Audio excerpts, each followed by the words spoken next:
കോൺഗ്രസ് നേതാവും എംപിയുമായ രാഹുൽ ഗാന്ധിക്കെതിരെ തിരഞ്ഞെടുപ്പ് കമ്മീഷന് പരാതി നൽകി ബി.ജെ.പി. ഭരണഘടനയുടെ പേരിൽ നുണ പ്രചരിപ്പിച്ചുവെന്ന് ചൂണ്ടിക്കാട്ടിയാണ് തിരഞ്ഞെടുപ്പ് കമ്മീഷന് ബി.ജെ.പി. പരാതി നൽകിയത്. സംസ്ഥാനങ്ങൾക്കിടയിൽ ഭിന്നത സൃഷ്ടിക്കാൻ രാഹുൽ മനഃപൂർവ്വം ശ്രമിച്ചുവെന്നാണ് ആരോപണം.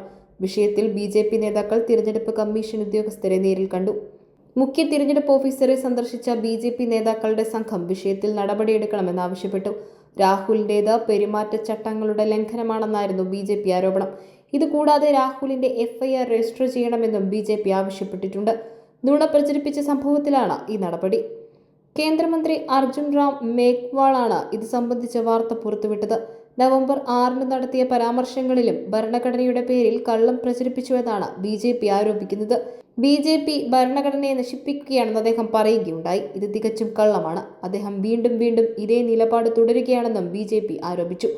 അദ്ദേഹം ബി.ജെ.പി. ഭരണഘടന തകർക്കാൻ പോവുകയാണെന്ന് വീണ്ടും കള്ളം പറയുകയാണ്. ഇത് വ്യാജമാണ്. ഇത് അവസാനിപ്പിക്കണമെന്ന് ഞങ്ങൾ കമ്മീഷനോട് പറഞ്ഞു.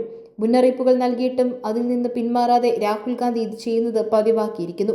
ഭാരതീയ ന്യായ സംഹിതയിലെ സെക്ഷൻ 353 പ്രകാരം രാഹുൽ ഗാന്ധിക്കെതിരെ എഫ്ഐആർ രജിസ്റ്റർ ചെയ്യണമെന്ന് ഞങ്ങൾ ആവശ്യപ്പെട്ടിട്ടുണ്ടെന്നും അർജുൻ റാം മേഘ്വാൾ വ്യക്തമാക്കി. മഹാരാഷ്ട്രയുടെ ചെലവിൽ മറ്റ് സംസ്ഥാനങ്ങളിൽ ആപ്പിൾ ഐഫോണുകളും ബോയിംഗ് വിമാനങ്ങളും നിർമ്മിക്കുന്നുവെന്ന് നവംബർ 6 മുംബൈയിൽ നടന്ന തിരഞ്ഞെടുപ്പ് റാലിയിൽ രാഹുൽ ഗാന്ധി പ്രസംഗിച്ചിരുന്നു. ഇതുൾപ്പെടെ ചൂണ്ടിക്കാട്ടിയാണ് ബി.ജെ.പി. ഇപ്പോൾ തിരഞ്ഞെടുപ്പ് കമ്മീഷനെ പരാതിയുമായി സമീപിച്ചിരിക്കുന്നത്. ഇതുകൂടാതെ ബി.ജെ.പിയെയും ആർ.എസ്.എസിനെയും രാഹുൽ ഈ പ്രസംഗത്തിൽ രൂക്ഷമായി വിമർശിക്കുകയും ചെയ്തിരുന്നു. ഇരു കൂട്ടരും ചേർന്ന് ഭരണഘടനയെ തകർക്കുകയാണെന്നും അതിനെ ഇന്ത്യ സഖ്യം തടയുമെന്നുമാണ് രാഹുൽ ഗാന്ധി പറഞ്ഞത്. ഇതൊക്കെയും ബി.ജെ.പിയുടെ പ്രകോപനത്തിനിടയാക്കിയെന്നാണ് കരുതപ്പെടുന്നത്. ബി.ജെ.പിയും ആർ.എസ്.എസും ഒരു വശത്ത് നിൽക്കുമ്പോൾ മറുവശത്ത് ഇന്ത്യ സഖ്യമാണ്. ഒരു ഭാഗത്ത് ഒരുമയുടെയും സമത്വത്തിന്റെയും സ്നേഹത്തിന്റെയും ബഹുമാനത്തിന്റെയും അംബേദ്കർജിയുടെയും ഭരണഘടന നിൽക്കുമ്പോൾ മറുവശത്ത് അത് തകർക്കാനായി ബി.ജെ.പി. ആർ.എസ്.എസ് കൂട്ടായ്മയുണ്ടെന്നും രാഹുൽ ഗാന്ധി ചൂണ്ടിക്കാട്ടിയിരുന്നു. മഹാരാഷ്ട്രയിൽ തിരഞ്ഞെടുപ്പ് പോരാട്ടം ശക്തമായി പുരോഗമിക്കവേ രാഹുലിനെയും കോൺഗ്രസിനെയും ലക്ഷ്യമിട്ട് ബി.ജെ.പി. നിലപാട് കടുപ്പിക്കുകയാണ്.